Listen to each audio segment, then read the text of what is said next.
नमस्कार, मैं जितेंद्र शर्मा। आचार संहिता अब दूर नहीं है और कुछ कदम यानी कि कुछ कदम बोल सकते हैं या कुछ पल दूर आचार संहिता अब लगने वाली है, चुनाव होने वाले हैं। सफाई कर्मचारी भर्ती की फिर एक बार बात करूंगा और उस सफाई कर्मचारी भर्ती में अगर आज बात करूंगा तो कोर्ट केस वालों की बात करूंगा। देखिए, बहुत बड़ी राजनीति कोर्ट केस वालों को लेकर होती रही और हमारा चैनल और मैं इन्वेस्टिगेशन मीडिया जितेंद्र शर्मा लगातार कोर्ट केस वालों की बात करता रहा हूँ। और 2019 में जब राघव कमेटी बनी थी और 2018 की भर्ती के बाद और जब राघव कमेटी को ये फैसला दे दिया गया कि अब आपको इन कर्मचारियों की भर्ती करनी होगी और अपने हिसाब से इनकी छटनी करनी होगी, लेकिन राघव कमेटी ने वाकई क्या किया, आज तक किसी को न राजस्थान हाईकोर्ट को हिसाब दिया, न किसी भी सरकार को हिसाब दिया और अपनी मनमर्जी के हिसाब से भर्तियों की लॉटरी और जो कुछ नियुक्तियां दी हैं, हालांकि हमने लगातार बात की है, इन्वेस्टिगेशन मीडिया ने बात की और बहुत सारी नियुक्तियां दी हैं, यानी बहुत सारी नहीं, कुछ दी हैं। लेकिन अब यहाँ बहुत बड़ी अगर बात की जाती है कि इस वाल्मीकि समाज को लेकर अगर बात करें तो वाल्मीकि समाज के नेताओं ने पूरी तरह से एक झोल ऐसा अटका दिया कि चारों तरफ अलग अलग नेता पनप गए थे और उन नेताओं ने अपनी राजनीति चमकाने के चक्कर में अपने ना ही समाज का भला किया और ना ही कोर्ट केस वालों को भला किया। और वाकई ये लोग कभी 66% भर्ती के नाम पर, कभी 100% वाल्मीकि समाज की भर्ती के नाम पर और कभी आयोग के नाम पर और कभी बोर्ड के नाम पर और कभी पता नहीं किस किस तरह से इस तरह से प्रोपेगेंडा पूरा तरह से फैला दिया। इन्होंने कभी भी वाकई कोर्ट केस वालों की बात नहीं की। कोर्ट केस वालों का एक लाइन पूरे अपना जो इनका पन्ना होता था, ज्ञापन वगैरह का जो पन्ना होता था, उसमें एक लाइन डालते थे और उस लाइन पर वाकई कभी भी कोई भी गौर नहीं कर सकता, ना आप कर सकते और ना हम कर सकते। लेकिन हम दावे के साथ कह सकते हैं कि अगर कोर्ट केस वालों की बात की तो फिर हमारे चैनल ने की, मैंने की, इन्वेस्टिगेशन मीडिया ने की। और चूंकि हम पत्रकार हैं, हमारा अधिकार है, हम करते हैं बात। हम किसी भी समाज से नहीं होते, हम किसी सरकार से नहीं होते, ना हम भाजपा के होते, ना कांग्रेस के होते, और हम सिर्फ जनता के होते हैं। और ये वाकई बहुत बड़ी पीड़ा है। एक बेरोजगार 2012-2000 कोर्ट केस वालों को नियुक्ति नहीं मिली, मात्र 4,500 लोगों को नियुक्ति नहीं मिली। और चूंकि अशोक गहलोत सरकार ने ये भर्ती निकाली, सफाई कर्मचारी की 30,000 भर्ती निकाली, 30,000 भर्ती पे कई बार विवाद हुआ। उसके बाद 13,184 की भर्ती निकाली और 13,184 की जब भर्ती निकली उसके बाद जो भर्ती का शेड्यूल जारी हुआ वो पूरा आचार संहिता के बाद यानी कि चुनाव के समय तक को लेकर हुआ। इसमें वाकई बहुत बड़ा झोल है, बहुत बड़ी राजनीति हुई है। और माना कि 66% और 100% की अगर बात नहीं भी की जाए तो अगर पूरे झोल में, पूरे सिस्टम में अगर सबसे बड़ा कोई शिकार होना पड़ा तो वो सिर्फ 4,500 कोर्ट केस वालों को होना पड़ा, जो 2012 के थे, 2018 के थे। चूंकि हाईकोर्ट के आदेश थे, नियुक्ति हाईकोर्ट की थी और हाईकोर्ट ने सिर्फ राघव कमेटी बनाई, उसको सिर्फ ये आदेश दिए थे कि आपको उचित लगता है उनको आप नौकरी दें, यानी इनका समाधान करें। हाईकोर्ट का ये नहीं कि इस व्यक्ति को नौकरी मिलनी चाहिए, क्योंकि कमेटी का मतलब ये होता है कि जो आपकी कमेटी के हिसाब से जो फुलफिल कर रहा है और जो जिसके लिए लायबल है, यानी जो योग्यता रखता है, उसको आप नौकरी दें। लेकिन राघव कमेटी ने भी अपना कोई फर्ज पूरा नहीं किया और चूंकि राघव कमेटी ने अपना कोई हिसाब भी किसी भी हाईकोर्ट को नहीं दिया। लेकिन जब पूरे मामले का अगर किसी ने मजा लिया तो उन वाल्मीकि समाज के और वाल्मीकि समाज की सरकार के उन नेताओं ने पूरे मजे लिए सिस्टम के। और अभी दीपक डंडोरिया और धर्मेंद्र राठौर और मंत्री शांति धारीवाल ने जिस तरह से एक भर्ती का शेड्यूल जारी किया, वो वाकई भर्ती का शेड्यूल नहीं हो सकता।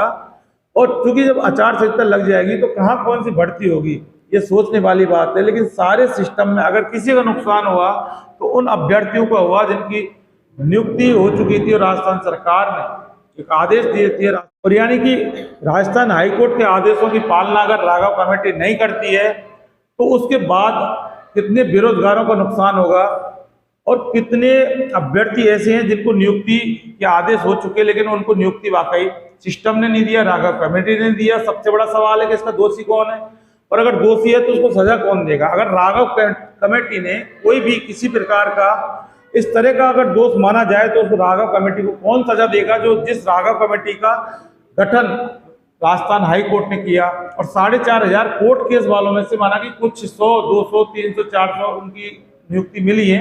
पाली में, जोधपुर में मिली है, और कई जगह यानी कि माना जा सकता है। लेकिन सबसे बड़ा सवाल यह है कि पूरे अगर सिस्टम में, इस राजनीति में अगर किसी का नुकसान हुआ तो वो कोर्ट केस वालों का नुकसान हुआ। कोर्ट केस वालों ने ना अपनी सोची, ना वाकई अपने भले की सोची, और जब जब जिस नेता ने जहां जहां बुलाया, कोर्ट केस वाले सबसे पहले वहां नेतागिरी करने के लिए गए या नेताओं की भीड़ का हिस्सा बनने के लिए गए थे। हालांकि वो एक समाज के नाते इतने भावनात्मक रूप से जुड़े हुए थे कि पहले उनका समाज था, बाद में उनको नौकरी थी। लेकिन वाकई अगर ये समाज वाले अगर अपनी नियुक्तियों को लेकर सबसे बड़ा अगर प्रेशर नेताओं पे बनाते तो वाकई आज 4,500 के कोर्ट केस वालों को नियुक्ति मिल सकती थी। लेकिन अब चूंकि चुनाव की आचार संहिता आने वाली है, हालांकि माननीय राजस्थान के हाईकोर्ट के आदेश के बाद राघव कमेटी का जो निर्माण हुआ, कोर्ट केस पर कोई फर्क नहीं पड़ेगा। लेकिन सवाल है कि कमांड कौन करेगा? आचार संहिता लग जाएगी तो राघव कमेटी को कौन संभालेगा? और राघव कमेटी वाकई राजस्थान हाईकोर्ट के आदेश के बाद गठन जरूर हुआ, लेकिन कहीं ना कहीं क्योंकि राजनीति है तो इस राजनीति में हालांकि स्वतंत्र निकाय है, लेकिन सवाल है कि कहीं ना कहीं होकर हिसाब देना पड़ेगा। और आज वाकई इस राजस्थान हाईकोर्ट के बाद राघव कमेटी के जो पेंडिंग 4,500 कोर्ट केस वाले हैं उनके साथ एक बहुत बड़ा अगर धोखा हुआ है, और वो धोखा किया है तो सिर्फ इनके उन नेताओं ने, जिन नेताओं को इन्होंने अपना माई बाप मानकर अपने घर परिवार छोड़कर जब जब भी इन्होंने आंदोलन किया, उस आंदोलन में ये लोग वहां जाके एक भीड़ का हिस्सा बने। लेकिन इन नेताओं ने कभी भी इन कोर्ट केस वालों की बात नहीं की, सिर्फ एक लाइन लिखी थी। बाकी इन नेताओं ने अपने अपने सौदे तय किए, अपने अपने सपने तय किए, अपनी अपनी राजनीति तय की, और इस सारे राजनीति, सपना और अपने अपने सौदे का अगर कोई हिस्सा बनाया, भीड़ का हिस्सा बनाया, तो 4,500 कोर्ट केस वाले सफाई कर्मचारियों को बनाया, जो वाकई बर्दाश्त से बाहर होगा। और ये समाज के साथ एक कुठाराघात है, युवाओं के साथ कुठाराघात है, बेरोजगारों के साथ कुठाराघात है, उन अभ्यर्थियों के साथ कुठाराघात है जिनकी नियुक्ति के आदेश मिलोड यानी कि जज साहब ने दे दिए थे, राजस्थान हाईकोर्ट ने दे दिए थे। और कहीं ना कहीं होकर कुठाराघात तो राघव कमेटी ने किया है, राघव कमेटी कहीं इससे पीछे नहीं है। और इसके पीछे एक बहुत बड़ी, यानी मान सकते हैं कि एक बहुत बड़ी साजिश का एक खेल है, और उस खेल का उजागर तो एक न एक दिन जरूर होगा, क्योंकि मनमानी कब तक चलती रहेगी? क्या अगर इसी तरह से राजस्थान हाईकोर्ट के आदेशों को अगर पालना नहीं होगी और उसके आदेशों पर अगर काम नहीं होगा तो वाकई क्या अदालत की ये जो न्याय की परिकल्पना की जा सकती है? सबसे बड़ा सवाल ये है। माना कि कानून की देवी की आंखों पर पट्टी बंधी है, लेकिन इतनी भी नहीं, क्योंकि वो सिर्फ इसलिए कि वो एक भावना नहीं देख सकती, काम सबूतों पर होते हैं। और चूंकि हाईकोर्ट के आदेश अपने आप में एक सबूत होते हैं, और राघव कमेटी ने कितनों को नियुक्ति दी है उसका भी एक सबूत कभी ना कभी सामने आएगा।